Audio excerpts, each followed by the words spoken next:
అందరికి నమస్కారం. పాపం గూడు జగన్ రెడ్డికి తత్వం బోధపడినట్టుంది. సీఎం సీటు పోతుందని చెప్పి అర్థమైనట్టుంది. లేకుంటే ఎలక్షన్ దగ్గరికి వచ్చేసరికి అమ్మ చెల్లి గుర్తుకొచ్చినారు, ఎక్కడ లేని ప్రేమ చూపిస్తున్నాడు. ఈరోజు మళ్ళీ నటన మొదలు పెట్టేసినాడు.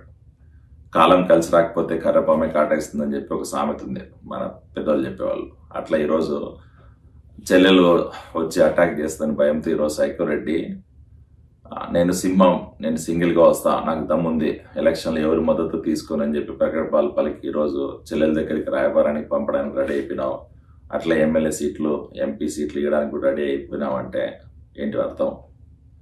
హైదరాబాద్ మాదాపూర్లో అలాగే గచ్చిబౌలి ప్రాంతంలో ఉన్న ఆస్తులను కూడా వదిలేసుకునే కిందకి రెడీ అయిపోయినావు జగన్ రెడ్డి. సొంత చెల్లెలు పక్క రాష్ట్రంలోకి పోయి ఆమె చాలా ఇబ్బందులు పడుతుంటే పోలీసు వాళ్ళు ఆమె మీద అటాక్ చేసి రోడ్డు పైన కూర్చోబెట్టిన రోజు పట్టించుకోలేను నువ్వు. అట్లే కష్టపడి పనిచేసి నా పార్టీ గుర్తించలేదు, పార్టీలో ఎటువంటి నాకు ప్రాముఖ్యత లేదు అని చెప్పి ఆమె సొంత కుంపటి పెట్టుకుని తెలంగాణలో ఆమె ఇబ్బందులు ఆమె పడుతుంటే ఏ రోజు కూడా కనీసం మాట వరుస కూడా సపోర్ట్ చేయను నువ్వు.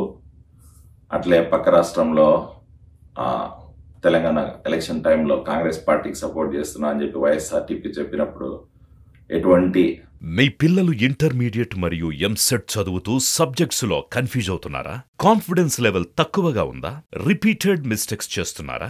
అయితే మీకోసమే ఉంది Rise app. 1 lakh question bank, performance analysis, online classes by experts, ఇంకా మరెన్నో ఫీచర్స్ తో మీ ముందుకొచ్చింది Rise. Rise, the perfect guide. Description లో ఉన్న లింకును ఉపయోగించి సబ్స్క్రైబ్ అవ్వండి. రెస్పాన్స్ ఇవ్వలే, పట్టించుకొని నువ్వు ఈరోజు ఆంధ్రలోకి ఎంటర్ అవుతుంది, ఆంధ్ర ఎలక్షన్లో కంటెస్ట్ చేస్తే ఛాన్సెస్ ఉన్నాయి, కాంగ్రెస్ పార్టీకి మద్దతు ఇవ్వాలని ఆలోచిస్తుంది అని చెప్పి అంటూనే భయం మొదలైపోయింది.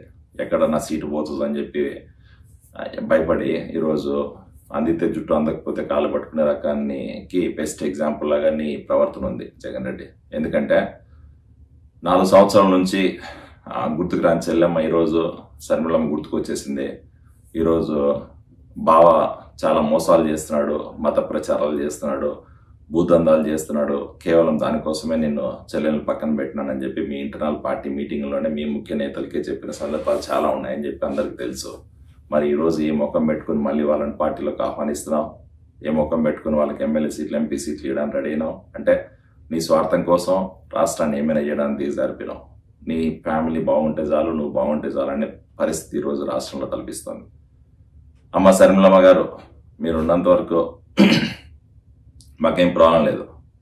సో కాకపోతే మీ అన్న ఎట్లా రకం అంటే అక్కడ ఉన్నంత వరకు ఆదినారాయణ, అక్కడ తీరినాక గుదినారాయణ అనే రకం. మీ అన్న జగన్ రెడ్డి కష్టాలు ఉన్న సమయంలో పార్టీ కోసం పనిచేసినావు, పార్టీని కోసం పాదయాత్ర చేసినావు, పార్టీకి ఆడ నిలబెట్టడానికి నువ్వు చేయని ప్రయత్నం లేదు. కాకపోతే నువ్వు చేసిన ఫలితం లేకపోయింది. ఎందుకంటే అధికారం వచ్చిన తర్వాత మీ అన్న నిన్ను పానకంలో పుడకలాగా పక్కన పడేసేసినాడు అని చెప్పి ఒకసారి గుర్తు చేసుకోవాల్సిన సమయం.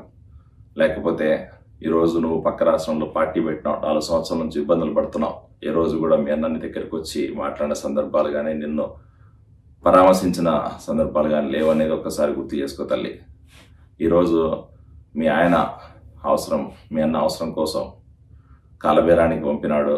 ఆయన దూతలను నీ దగ్గరికి పంపించి ఏదో మళ్ళీ దగ్గర తీసుకోవాలని ప్రయత్నం ఏదైతే జరుగుతుందో అది నిజంగా మీ అన్న మూర్ఖత్వానికి, మీ అన్న స్వార్థ ప్రయోజనాలకి, సెల్ఫిష్నెస్కి ఎగ్జాంపుల్. 4 సంవత్సరాల నుంచి నువ్వు పడుతున్న ఇబ్బందులు చూసినాడు, పక్క రాష్ట్రంలో నీ మీద జరుగుతున్న దాడులు చూసినాడు. కానీ ఏ రోజు కూడా కనీసం మాట వరుసకి కూడా ఎటువంటి స్టేట్మెంట్ ఇయని ఆయన ఈరోజు నేను మళ్ళీ కనీసం చీమ గుట్టినట్టు కూడా లేదు. నువ్వు కష్టపడుతుంటే సొంత చెల్లెలు ఈరోజు మళ్ళీ నిన్ను చాలా ఉద్ధరించేస్తా, నిన్ను చూసుకుంటా అంటే నమ్ముతావో నమ్మవో అనేది నీ ఇష్టం. ఒకసారి ఆలోచించుకో తల్లి. బాల్ నీ కోర్టులో ఉంది, నీ చేతిలో ఉంది. వికెట్లకి వేసి అవుట్ చేస్తావో లేకపోతే పాస్ చేసి మళ్ళీ మోసపోతావు అనేది నీ ఇష్టం. Thank you.